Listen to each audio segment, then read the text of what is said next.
Um, well, I have to admit that I am a fan of Andrew Cuomo and wish very much that he were president of the United States now. Welcome to this week's Wacky Moments of Liberal Expression. As if things weren't strange enough during this time of coronavirus and isolation, the leftists drag us into a surreal world where they're all tired of this praise that the media's been heaping upon the president. Yeah, you know about this praise that Trump's been getting. Yeah, I haven't seen it either. But whatever it is, it's too much. First, the media is still quick to praise Donald Trump when he exhibits even a hint of normal behavior, when the reality is Trump's handling of the pandemic has been anything but normal.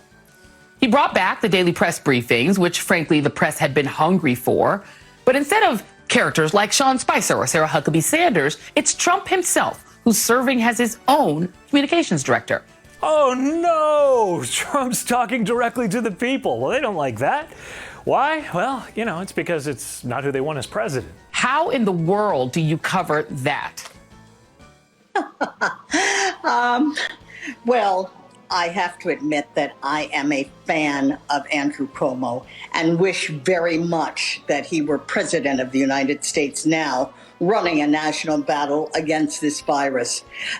If I were isn't he? Isn't he actually? In a way, he is. The president. He is president. Well, he talks to us. He talks to the people. Maybe it's because you regularly carry Cuomo's press conferences, but when Trump holds one to talk to the people, the leftist media just cuts away so they can share their deep thoughts on the situation. He took the lead at today's coronavirus task force briefing. Big headline today, likely to be the president saying this will probably be the worst week. He said a lot of other stuff, too, some of it nonsensical, some of it incoherent, some of it not consistent with what his doctors have had to say. It's inconsistent with what the doctors had to say? Well, let's hear from those doctors then. I'm sure your network will let them speak. I think this whole news conference shows someone so completely over his head for the magnitude of what's in front of the country. Somebody's magnitude of an ego as a giant talking head commenting on a press conference that you're actually not listening to. That's the highlight of the press conference on MSNBC. Let's talk over Dr. Deborah Birx because, their opinion is so much more important than the doctors. And they love expressing their opinions. It's so much better than reporting on actual facts. Right, Joe? Hey, Rush Limbaugh, why don't you go to your local Publix and bag groceries? If you think it's such a great idea, Help out. If you think it's such a great idea to reopen the economy, you can lead by example by going to a grocery store and bagging groceries. Oh, it's so awful to suggest that Trump make plans to get the economy started again. Is it me or is Mika like Renfield from an old Dracula movie? Grocery store and bagging groceries. Yes, master. Sure. Well, Renfield is actually more sane than Mika or the rest of the leftist media.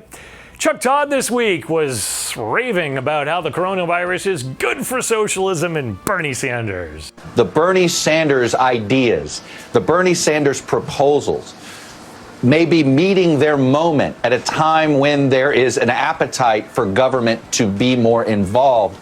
Do you imagine his ideas become more talked about on Capitol Hill at least? And does he play that role? Or is it somebody else? Is it AOC? Or is it other people that carry the baton? Hey, maybe the media could carry the baton. Yeah, because they already do, as they lead a parade of insanity. Check out the CNN float where Jim Acosta got all grumpy this week because he had to be tested for coronavirus before he's put into a room with the president. The White House is having all of the reporters covering this briefing today undergo a coronavirus test. I just had mine a short while ago.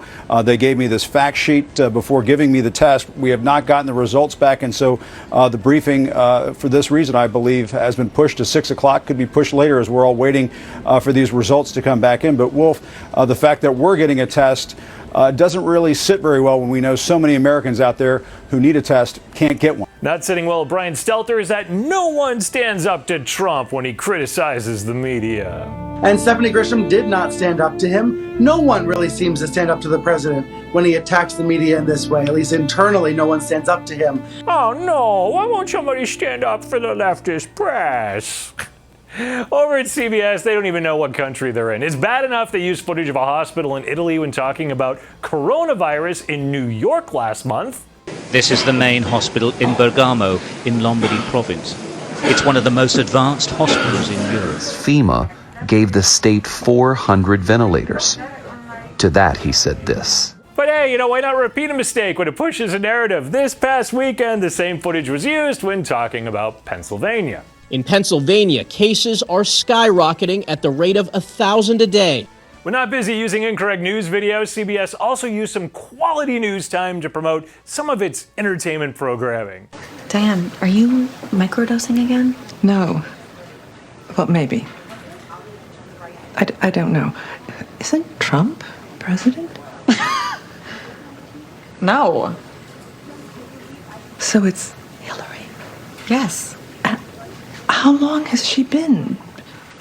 3 years. Are you all right, Diane? Are you all right, Diane? Hi, Christine Baranski. She joins us from her home in Connecticut. Hi. It's good to see you. It's good to see you. I know when I was watching that episode, I was thrown too. Just not thrown off the track of pushing your leftist agenda. The parade of insanity continues, but we are out of time. Stay healthy, stay safe. Check out the awesome conservative gear at MRC-Store. The great stories at MRCTV.org. Please like and subscribe to the videos. I'm Eric Shiner for MRC TV.